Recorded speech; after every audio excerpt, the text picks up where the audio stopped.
Good afternoon.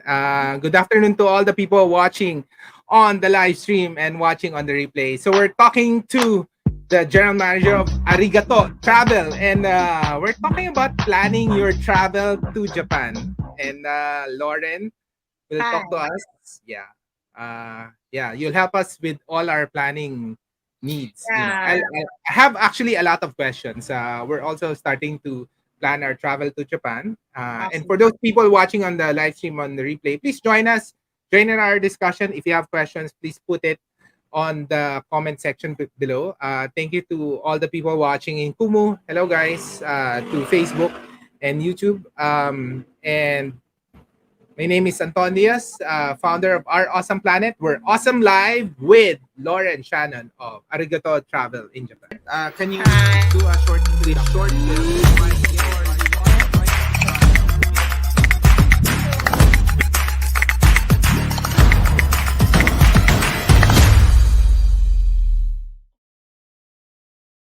All right, all right. Welcome. Hi. So Yeah, maybe so go ahead. just to start off, can you do a short introduction and about Arigato Travel, who's the number one food culinary tour operator in Japan? Hi. Yeah, so my name is Lauren.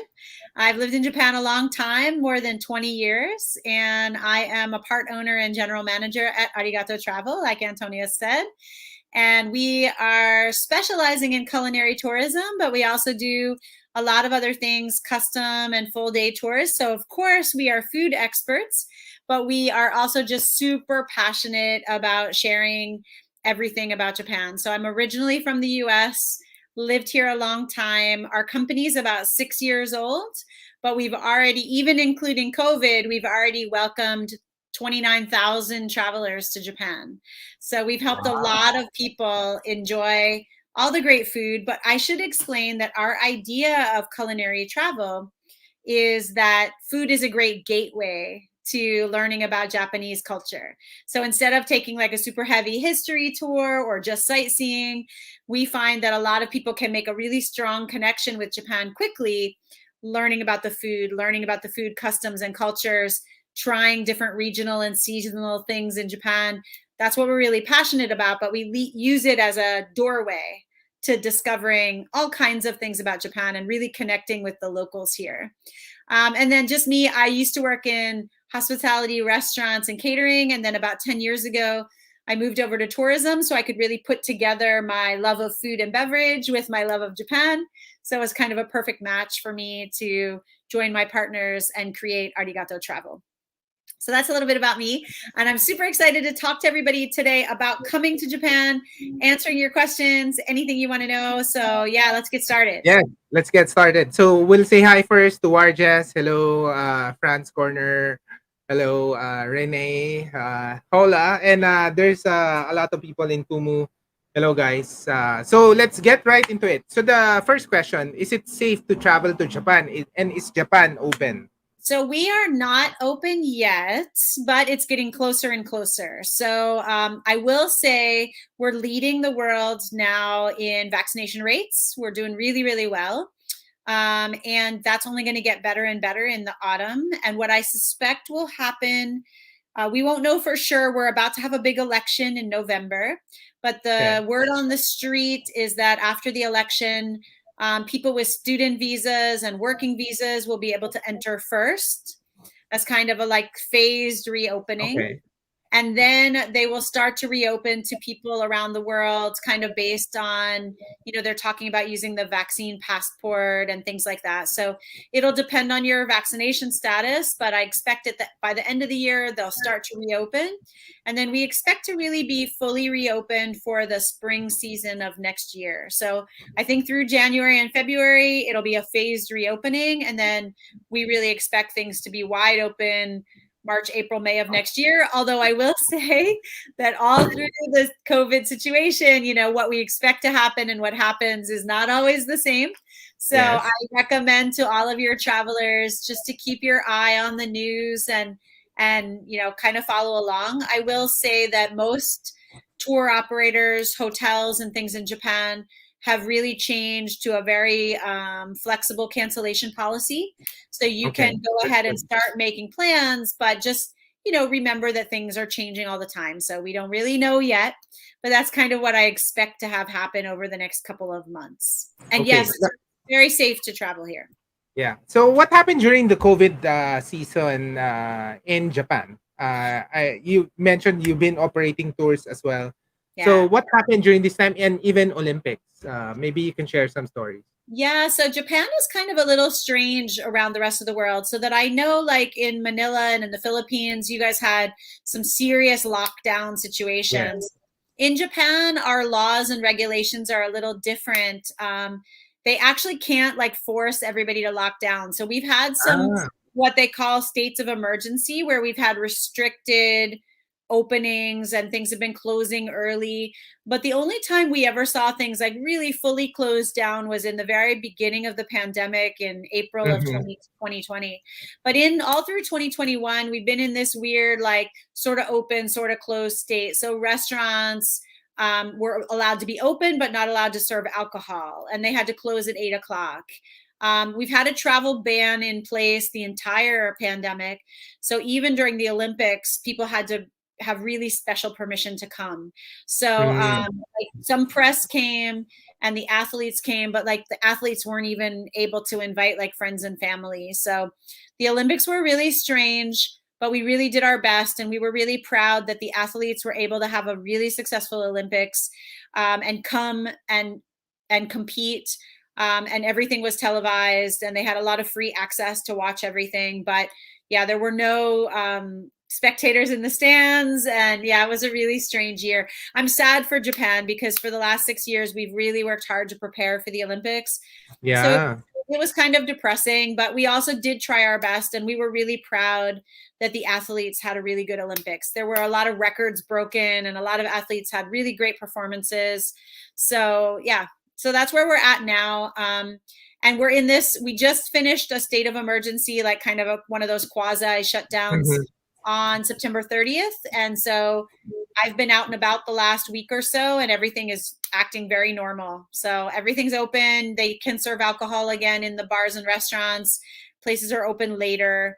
So we're going to see how that goes over the next couple weeks. This is kind of like a test time to see how the case number goes. But it's looking really good. The numbers, even in Tokyo, are really low now, around 100 to 200 cases a day. And a lot of those are not serious because people are vaccinated. So they're catching COVID, but not getting so sick. So the hospital numbers are coming down. Yeah, so we'll see how it goes. Right now, Yeah. it's looking And good. so what happened with the tour, the usual culinary tour groups? What are the changes now, or are people doing it on their own, or are you No, still so doing it on a small team? Yeah. yes, What's yeah. So happening? we never fully closed. So we had some domestic travelers taking our tours. The U.S. military has a lot of bases in Japan, and they were fully vaccinated months ago.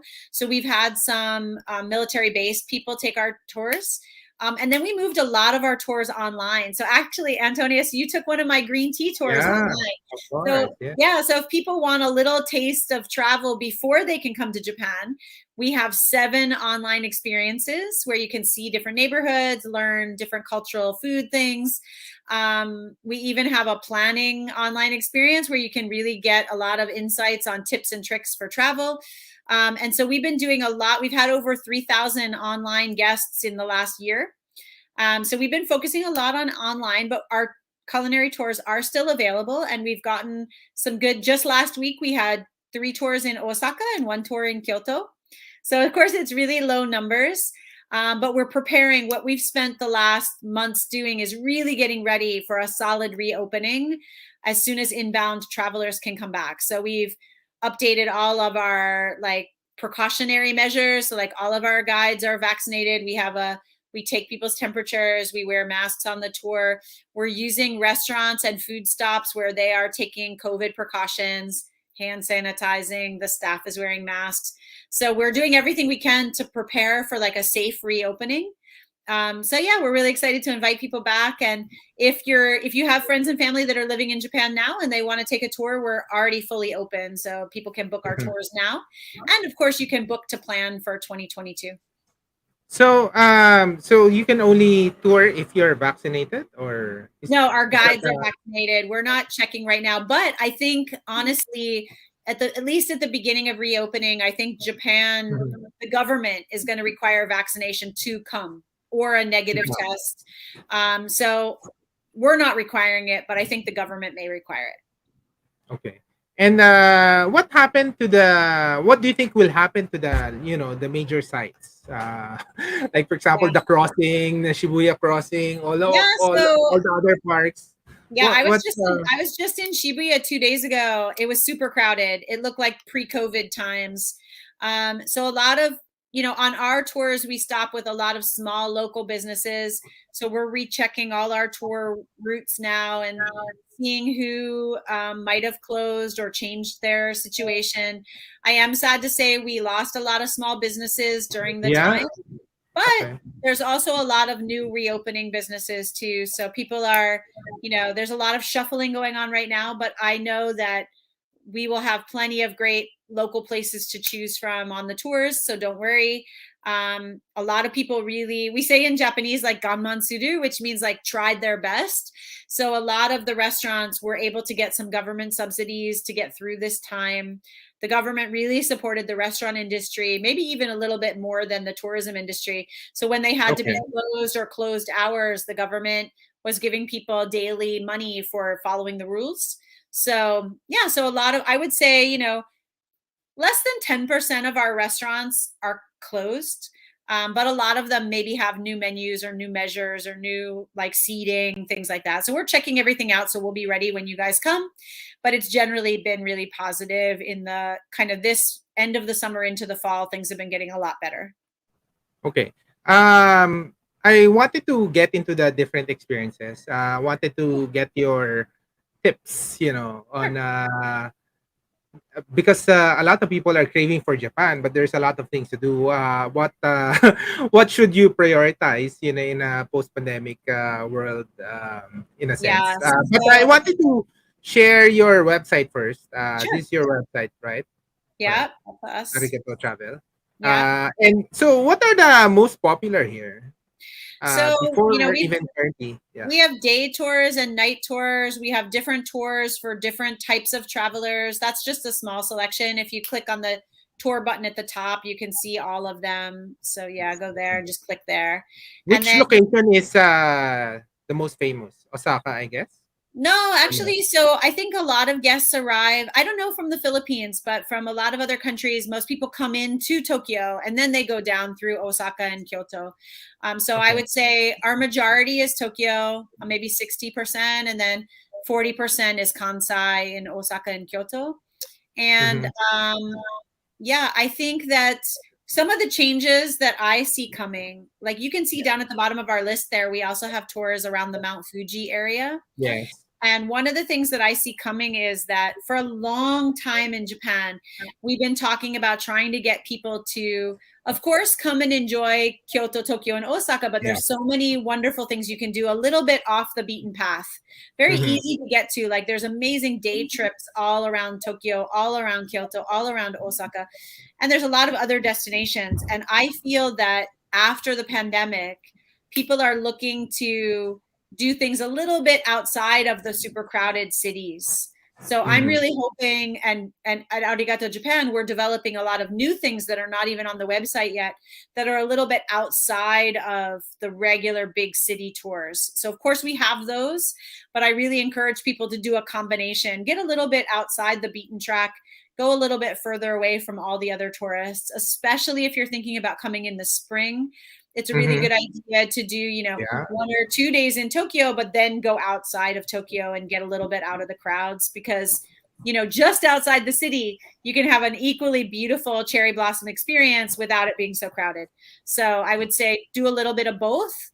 And yeah, we're really excited to be working with some new partners up in the Tohoku area, up north, in the south, in Mie, Kanazawa, in Kyushu, also in Hiroshima area. We've got some great tours in Hiroshima. So yeah, we're hoping people will go a little bit more out there than they have Out in the there. past. Yeah. Yeah. But are the prices still the same or increased? What happened to the prices in Tokyo? So for us, for our company, this is really great news for people that want to start planning now. Two big things. And one thing is, this is the first time I'm saying it out loud, so your viewers will get the first chance. So first of all, the first thing that everyone knows is we've already guaranteed our prices.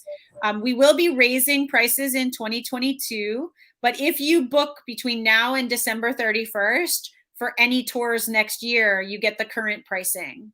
So anybody who wants to book before the end of this year, you can book for next year. And if you have to cancel, we're offering a full refund minus the transaction fees. That's the only thing that you won't get back. But everything else is refundable and you can lock in the pricing. But here's the super secret thing that I'm telling Awesome Planet first. In the end of this month, beginning of November, keep your eye on our website and social media because we're going to launch a reservation system where you can hold your spot on any of those spring tours. We're really worried that the spring is going to be really busy and we're going to sell out. So if you want to reserve your spot now, we're offering a 100 yen campaign for 100 days. So anybody who books in that 100 days, they can hold their spot for 100 yen and they don't have to pay the full amount until a month before their tour. So that'll be good for all of next year. So keep your eye on that because it's going to be 100 yen campaign. So that's about $1 USD. And you can reserve your spot for that. And then you don't have to pay your full amount until closer to your trip. So that'll be really fun. We're going to limit it at first to the first 100 people. So it's 100 yen, 100 days, 100 people. But if there's a lot of popularity, we may offer it to more people, but get in there early and grab your spot because I think the cherry blossom season, the spring in general, like March, April, May, is going to be really, really busy. And some of our most popular tours may sell out. So it's great to hold your spot now. Okay. Now, a few more questions. What do you think happened with what will happen in the tour industry? Will more and more people do DIY, or more and more people would go using a tour company? So I think that I think people will still, I still recommend, obviously I am biased, but I think you should do at least one guided tour in every city that you visit. Because if you just do DIY, you can see a lot of stuff, but you don't understand as much as you do if you have a guide. The culture, no? Yeah, but a lot of tour companies like ours are offering an affordable option to make your tour private. So if you don't want to be in a mixed group, you just want to have the guide and your family and friends, that's fine. Our private fees used to be a lot higher, but actually for 2022, we're lowering the private fees because we know that people will want to have that safety and security. So if you want to make your tour private, go ahead and let us know. We also have discounts if you book more than one tour with us. So if you want to do a tour in Tokyo, Kyoto, and Osaka, you can get a bit of a discount. So yeah, we're trying to do as much as we can to make it as easy and safe as possible for our guests. And What's I think the minimum? What's the minimum for a private? to run a tour, there's no minimum for a private tour, but there's a minimum for our tours overall. You need at least 2 people. Our tours start at 2, max out at 10. And for safety procedures for COVID, at least in the beginning, we're hoping to keep the tours around 8 people just to keep it safe. So even in a mixed group, it'll be 8 or less. So I think that really helps. And a lot of our walking tours, like we do stop in different food stops, but a lot of the tour is outside, which is also a little bit safer. So yeah, I think it's going to be really good. We're excited. So yeah, you can make any tour for your family private. Just let us know. And even if you're going to go more, if you're coming over, I know a lot of the Filipino families that tour with us, they come over with a big family group. Yeah, so with the okay too. We can do over 10 people in a group, and then we just add a second guide to help so that everybody gets a really good experience. So like for a family group of like 12 or 15, you'll have 2 guides so that they can keep track and help everybody. Now, in terms of planning for accommodation, what's trending in Japan? Because before pandemic, it's all these small, compact places. Is that will still popular, or that will change? 2022 is going to be a great time for accommodation in Japan. So hundreds of new hotels were in the plannings and opened up because of the Olympics. So it used to be in Japan. Yeah, it used to be in Japan. You could only get like sort of really cheap accommodation or super expensive. And then there were some business hotels, but they weren't so set up for Yeah. inbound travelers. But now there's this huge middle group that opened up all over. All the big cities have a ton of new hotels. New hotels were opening up all through 2020 and 2021. And a lot of them are super interesting. I actually just finished a trip. I spent a night in Nagoya. And there's a ton of stuff to do if you visit. So a lot of people don't think about Nagoya, but it's a great jumping off point. First of all, the city has a ton of history and food and culture. And we have a food tour that's opening up in Nagoya, but also you can do day trips from Nagoya to like Gifu and Gunma and to the ocean. But in Nagoya, I stayed in a new hotel that just opened up a year ago called Nikko Style Nagoya. And it was so nice because the rooms were a little bit bigger. They really paid attention to detail. So all of the artwork and the textiles and the design all featured like local Nagoya craftsmen. So there's like a ton of interesting hotels right now. And we've actually been starting, you can check out on our blog. We are talking to a lot of different hotel companies and featuring accommodation recommendations on the blog. But I think you've got better opportunity than ever before for a lot of new hotels in the urban areas. And then a lot of like farm stays and small inns are like have spent this last year because we were so slow. They could spend a lot more time having, English reservation systems and like making it easier to book. So I think things in the accommodation sector are really, really different than they were 2 years ago. So I think. And how about Airbnb in the city?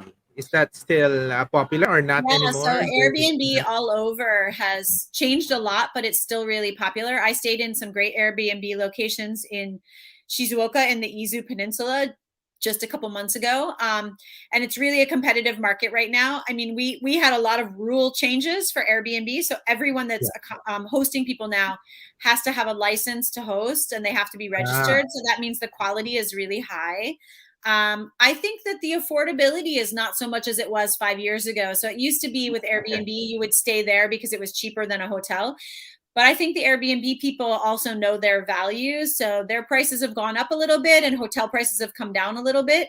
So it's kind of right around the same average. But it's really nice to stay in an Airbnb, especially for family travelers, because they all have like cooking facilities and, like you can make your own breakfast there and that saves you a little bit of money, or you can, pack a lunch from your own kitchen. So all of the cities have Airbnb, but surprisingly, a lot of the more rural areas also have Airbnb hosts. So when you click around Airbnb in Japan, there's just thousands of people hosting and the quality is pretty high. Okay. All right. Let's talk about Tokyo. All right. All right. Is Tsukiji Market still the top? I love Tsukiji Market. It's one of my. And what happened? What happened when it was moved? What happened now? Yeah, so Toyosu, the main wholesalers moved to Toyosu. About 65 of them stayed in Tsukiji in a separate special building, so you can still see some of the wholesalers. And I would say the Toyosu market, if you really want to see the auction, that's still fun, but there's not much else to see out there. And a lot of the restaurants that moved out to Toyosu are a little bit overpriced. So what I would do if I was traveling and coming from the Philippines, I would go to the Toyosu market early and watch the auction, and then I would come to Tsukiji because that neighborhood is actually older than the old fish market was. It's over 150 years that has been a market neighborhood, and all of the vendors have been working really hard to survive the pandemic. They're really eager to invite guests back. I do some online walking tours now in Tsukiji, so if you want to get a little bit of a taste, you can book that on our website, and you can see what the market is like and meet some of my favorite vendors. But we love that tour. That is the best place to start if you're really interested in food in Japan. Do the Tsukiji tour and you will learn so much about Japanese food that will help you through your whole trip. So all the inner market or outer market stores the outer market are is really, really vibrant. Everybody's still there. Some people closed, but new places are opening all the time. My husband and I shop in Tsukiji every 2 weeks or so. So we're really close with a lot of the vendors. And yeah, it's an amazing place still. The food is great. Everybody's ready to welcome you back. Please come. And the fish is still fresh, I guess. Yeah, of course. Wholesalers can move out. Okay. Yeah.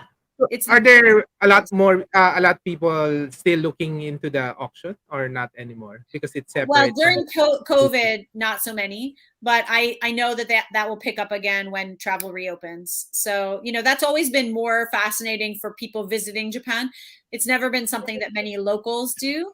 yeah. So I think it's been very slow for now, and it's easier. What you should know about visiting the auction is you can't get as close as you used to, but you don't have to go at like 4:30 in the morning and line up Yeah. anymore. They have No, like an observation area. It's very open to the public. So okay. it's But easier. it's easier. It's easier, but it's a lot more sterile. So I don't love the Toyosu market. It feels a lot more institutional. And actually they interviewed a lot of the fish vendors, didn't want to move, but they had to. And one older Japanese guy I know, he said the only thing that's better at Toyosu is the bathrooms are cleaner. Like anything else. So I think they really miss the old market just like we do, but the neighborhood Uh-huh. is still super fun around Tsukiji.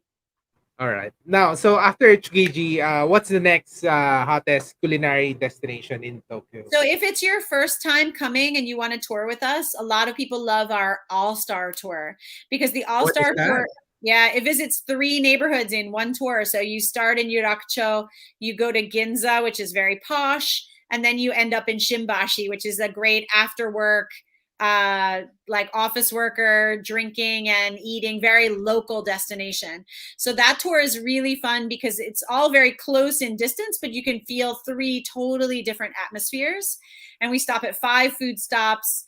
We try some street food. We have a sit down stop. We have a nice dessert at the end. So that's always been one of our most popular tours for first time visitors. If your guests that are coming over, if your viewers are more experienced, we have a lot of fun tours. One that I love in Shibuya. So we have a Shibuya street food tour, but that's still Okay. kind of for beginners. But for people that have been before, we have a Shibuya retro tour.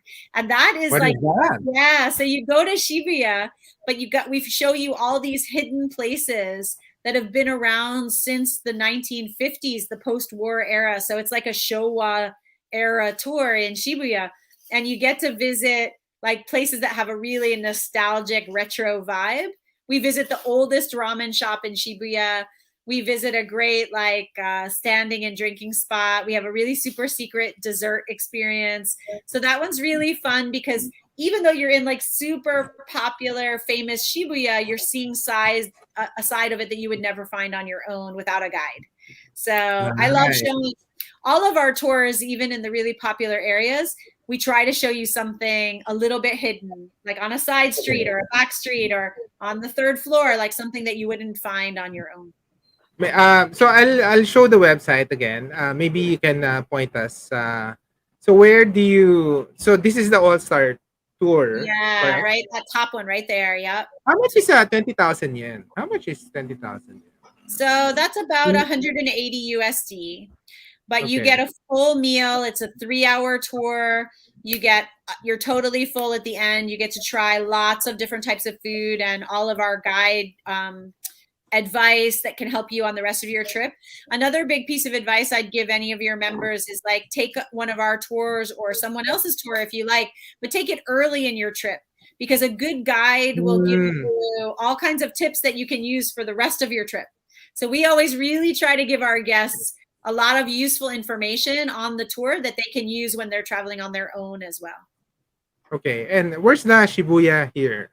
So if you scroll down, there'll be a beautiful black and white photo. Keep going. Yeah, see that black and white retro photo? No, go back up right there. Yep. Click on that one. Okay. This one. If you click on that, you can see some of the photos. When you scroll down, you'll see some of the food we try. And also that video will show you a little bit of a vibe of the tour. So it's really kind of old school, very old Nice. fashioned. Yeah, it's super Okay. fun. Super fun. All Yeah. right. So do you get a lot of so most of your clients are from Europe or US or also the Asian you They're get a lot? also from strong English speaking Asian countries. So, like the Philippines, Singapore, Hong Kong. I mean, most of our tours are done in English. We have some tours in Spanish as well. But yeah, we focus mostly on English speaking clients. And I would say that the majority before COVID were from the US, and then the rest were from all over Australia, New Zealand, throughout Europe, any strong, like most Germans speak English. So like it was any strong English speaking clientele was Okay. really our target. Now, after Tokyo, if you were to go to the next one, which is Osaka, what's the number one food tour they should take if they can Yeah, only so take one? the most popular one is the Osaka Night Tour, and that's really Night fun. tour. What? Yeah, Osaka nightlife, and it's really you can see it Where is there. that? This one. This one. Yeah, that's the one in Spanish. If you go down to the one where the crab is right there in the middle. This one. Okay. Yeah. So that's the nightlife tour. And again, we go to really popular areas, but we show you really hidden gems. So the whole idea is to take you kind of off the beaten track and show you a different side of Osaka. So yeah, that's really, really fun. Nice. And then if you go to Kyoto, what's the tour to So get? I'm going to go a little bit off the script here and tell you that my favorite tour in Kyoto that I think people should give a try is the Uji Matcha Green Tea Tour right there in the middle. Yeah, this Yeah, one. yeah. So this Oh, area is about 20 minutes outside of downtown Kyoto on a really easy to get to train. And you go to this beautiful area that is the oldest green tea growing region in Japan. They've been having green tea there since like 900, the year 900. And they really, the tour is beautiful. It's got a great full lunch. So you can see a beautiful lunch that features some green tea, beautiful dessert. You get to grind your own matcha and have a matcha making experience. It's you visit a UNESCO World Heritage Temple. It's really, really a beautiful tour. So that's my favorite one, and that one's during the daytime. That starts at I think around 11 or 11:30 and goes over lunch. But I would nice. definitely highly recommend that tour.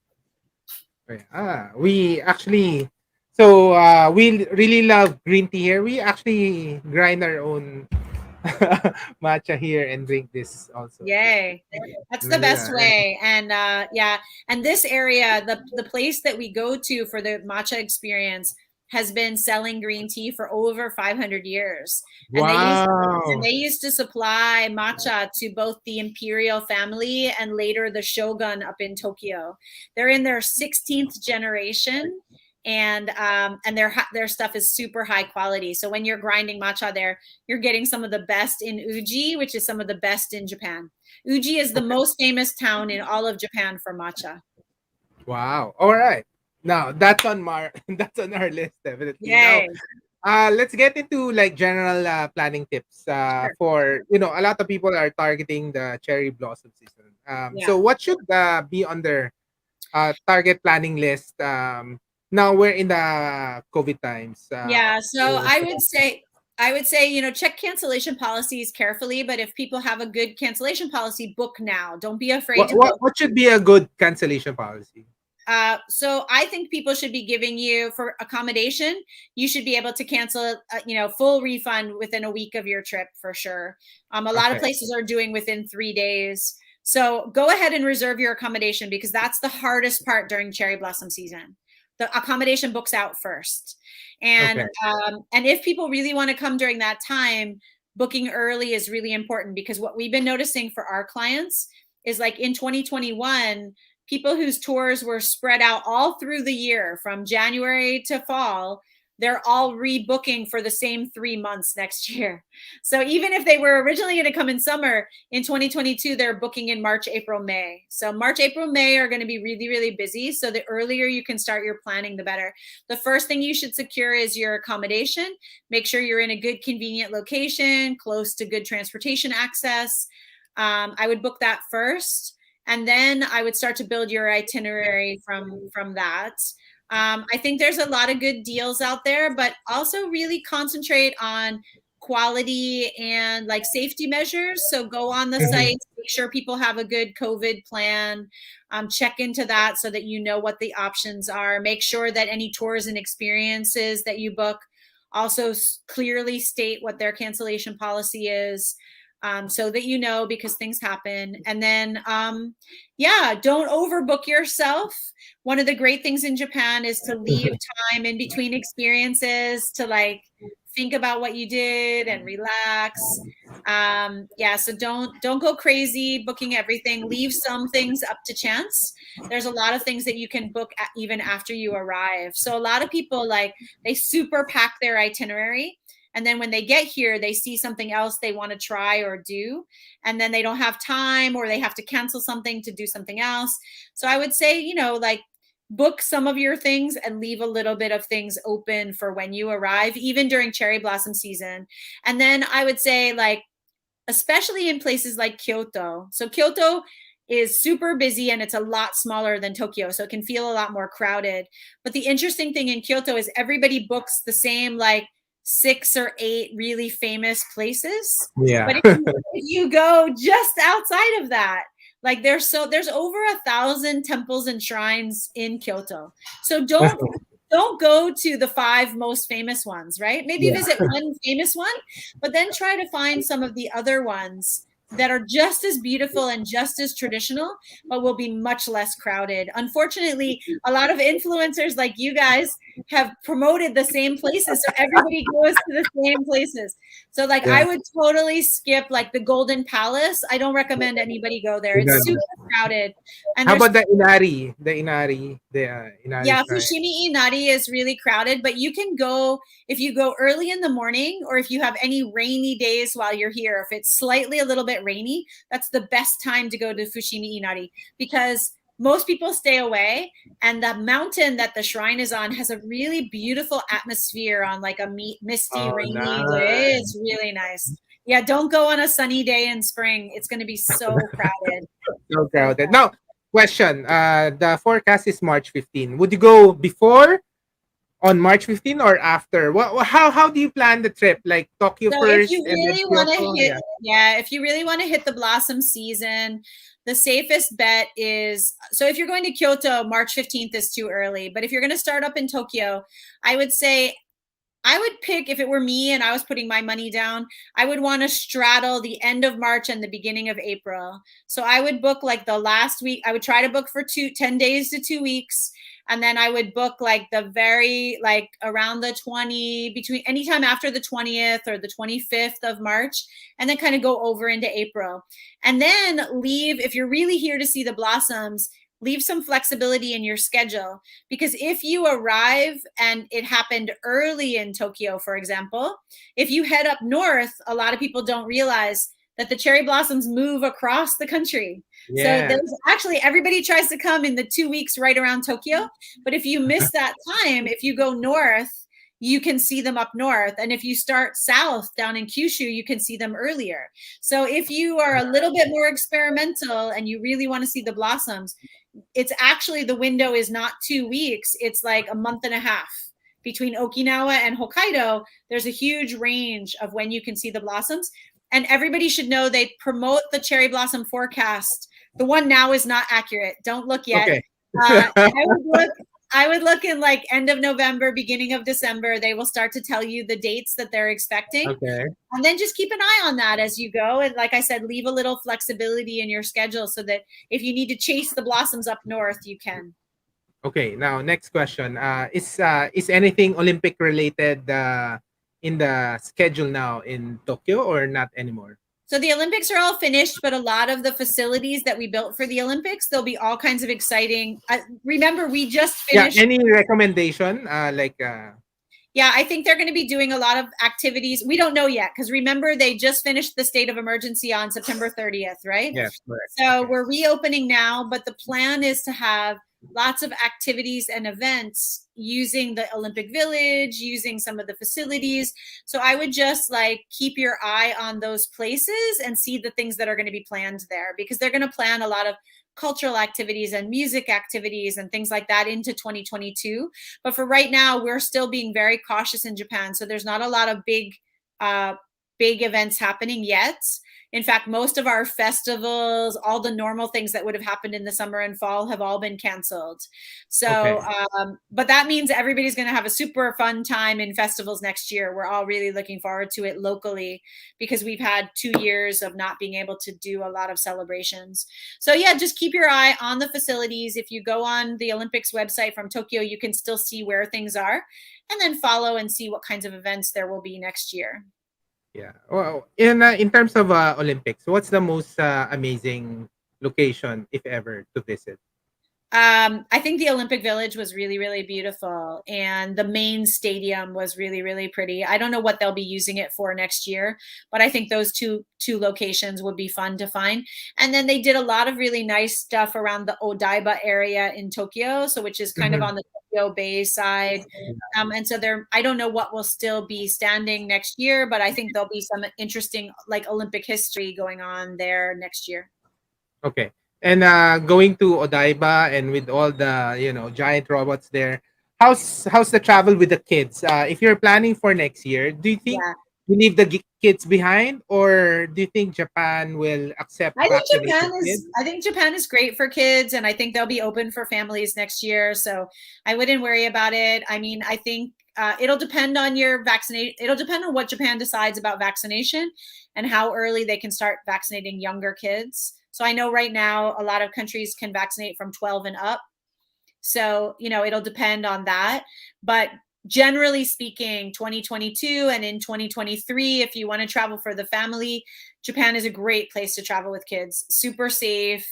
Lots of fun things to see and do, lots of different options. On our tours as well, we have specific tours that we recommend for families, like the Osaka Tour is really great. And then, like you mentioned, going to Odaiba, seeing the big Gundam statues and stuff like that, it's all super fun. So there's a lot of good stuff you can do with kids. And if you're concerned, book a private tour. And yeah, I think there's a lot of good things happening for families. Did Disney open during any time So during this Disney pandemic? is still open, but they had limited capacity. So for a long time, they've been only having about 5,000 people a day, which is really small. But I'm sure they're moving towards fully reopening even from now. So right now, it's still limited capacity. And the best way, if you want to make sure you can get Disney tickets for you and your family, is book one night at one of the official Disney hotels, not the ones in the park, but like the Mhm. Hilton. There's a brand new, very family friendly hotel opening up before the end of this year. And those hotels get access to a limited number of tickets. So if you stay there, you can get your tickets through the hotel. Nice. The price is about the same. I think maybe there's a 500 yen, like a $5 additional fee to book it through the hotel, but then you can secure your tickets. So that's always a good tip, because even not during the pandemic, sometimes it's hard to get good tickets for Disney. It can be really crowded. So it's always nice to leave that up to the hotel to take care of for you. The online booking site for Tokyo Disney is really bad in English. It's really Mhm. hard to navigate. So even though I live here, I often will go do a little staycation and stay one night at a hotel and get our tickets through the hotel. So that's a good tip. Now, to close our conversation, let's talk about your travel tour. You're an online tour company. Yeah. What happened during the pandemic? Was the online experiences enough for you guys? What happened with your industry? So, did you Yeah. have to let go of all the tour guides? What happened?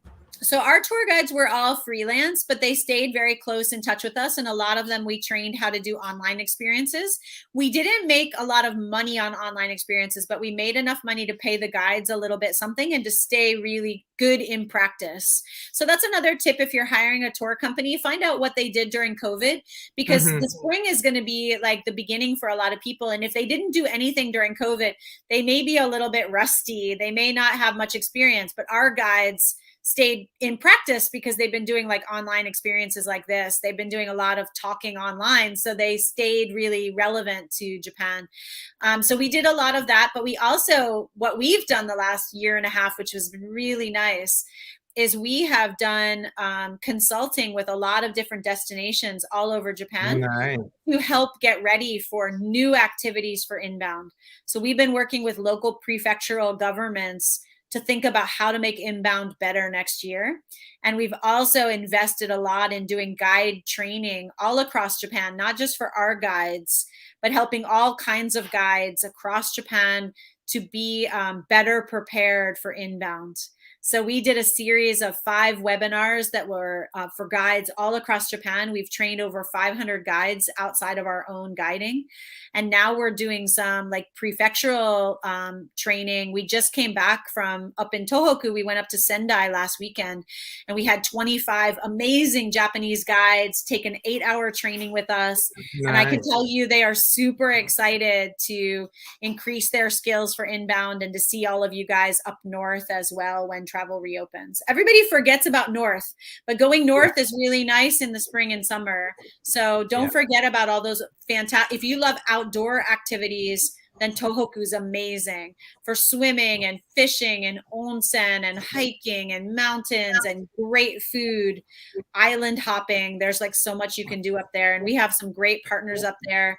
We're promoting a bar hopping tour in Sendai City that is great, that will be added on our site before, probably by the end of this month. So yeah, there's a lot of great stuff you can do all over Japan. So yeah, keep that in mind. That's great. Now, like a few final questions. What happens if you get COVID while you're traveling? What's the protocol in Japan now, or So how's it like? they have so you, of course, you can get help, and there's all kinds of English hotlines. So if you don't speak Japanese and you get tested and you are feeling sick, there's all kinds of people that can help you. They have protocols. Of course, they will want you to stop traveling around Japan and seek medical attention. But there's a lot of support in English, and we actually provide for all of our guests. We give you a list of all the safety numbers with the 24-hour translation hotlines, medical information, even just traveler assistance if you have lost and found problems, or you are run into some trouble and you don't have English help. We have a phone number that we give people that's for 24-hour translation for emergencies. So I think it's quite safe. If you do contract COVID while you're here, the Japanese hospitals are clean and safe. They're not very expensive, even if you don't have Japanese insurance. So you can easily, I know actually we have a lot of our friends and family are from the Philippines. And I know actually if you got COVID in Japan, it would be much less expensive to be treated Really? than it is in the Philippines right now. Yeah. So yeah, don't fear it. It's like anything else. If you caught the flu or you got some other serious illness while you were traveling, the one thing to know about Japan is, the hospitals are safe and affordable, and like ambulances are free. So you can easily get to where you need to go. And yeah, I wouldn't worry too much about that. I think that they are very well equipped to handle all of that now. After a year and a half of kind of practicing, they know what can happen. And the testing will be in the hospitals, I guess. Yeah, That's and right now to get into Japan, you have to have been tested, and then they test you again on arrival. So on you'll know when arrival. you arrive whether or not you have it. And then the chances of catching it in Japan are getting less and less because we're reaching a really high vaccination rate.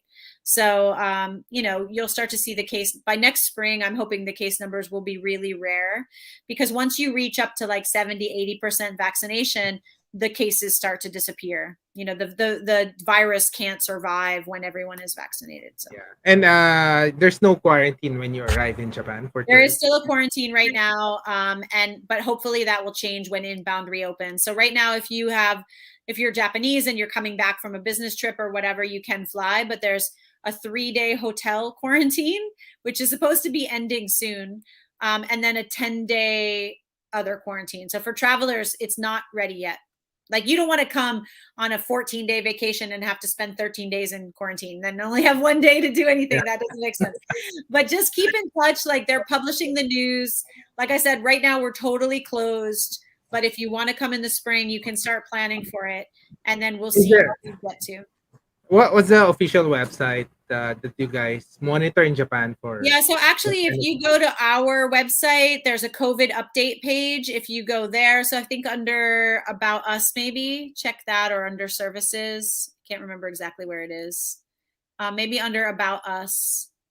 About Us. There you go. There should be a COVID update page. Yeah, right on top. And so that page will link you to a lot of other official news and pages. And we update this one every week or so. So this was last updated on the 11th yesterday. And there are links there of where you can go, what the advice is, additional information for Japan, what our cancellation policies are. So you can go there and keep updated. We update this about once every 10 days. So that's a really good place to check. You might you've really done your homework. So Final question. Why are you excited? What will happen, do you think, in the post-pandemic scenario? I'm sure there'll be revenge travel, but what are you most excited about, I'm really 2026? excited that so many people in the industry. So, of course, the downside is the travel industry really struggled with all of the cancellations and not being able to invite people into the country. But all of the people that I work with, a lot of our partners, they really spent this last year thinking deeply about how to improve their services, how to make the experiences better, what kind of training. Like when you're busy in a normal year, you can't spend so much time fixing things, right? So, if you get really busy, you have improvements that you want to make, but it's really hard to do it. So a lot of really great companies that I work with and our company, we spent a lot of time the last 18 months thinking about every part of our business. So just like all those new hotels I was telling you about, I think all the tour operators have a lot of really good new ideas of things they want to show people. I think people have really worked on guide training and better websites and better booking. And so I think it's going to be a great year for travel because I think all over the world, a lot of people in the industry have taken this downtime to really examine all the parts of their business and try to make it as good as possible. So I think it's a great time to explore the globe, not just Japan, but of course we all hope that we're top on your list. We all want to see everybody next year. If you're not 100% like totally obsessed with coming during cherry blossom, I really also recommend you think about the fall season in Japan. We're in October right now. It's a beautiful time of year to travel around the country. The weather's a little bit cooler, not as crowded, lots of fun things to see and do. So yeah, try to spread yourselves out. If you don't have to come for cherry blossom, take a look at some of the other popular times to come, because I am a little worried that March, April, May are going to be a little bit crazy. So, and if you do come during that time, try to think about some destination outside of the major cities. Spend a little bit of time with us in the cities, and then let us help you explore some other areas around Japan. All right, congratulations. And I'm excited for you also, because one of the things that a lot of travelers, at least, what we're seeing as trend is, aside from people like to go outdoors, the other trend is a lot of people want to look for food heritage. Yeah, More so before the pandemic. yeah, I think so Before, too. the food tours are just good to have, but now a lot of people are looking for heritage stories. Yeah, and food tours again about Japan is totally obsessed about food. Antonios, you know this. You've come here before. I think more than almost any other country in the world, maybe Japan and France are tied, but we're all super obsessed about food. We know all of the great regional food. Wherever you travel in Japan, be sure to try whatever is local and regional because it's amazing. And we think and talk about food all the time. When you travel domestically in Japan and you come back from a business trip, all of your friends and colleagues, they don't ask you what you saw, they ask you what you ate. What did you eat? They want to know, Yes, did you try correct. X, Y, or Z, right?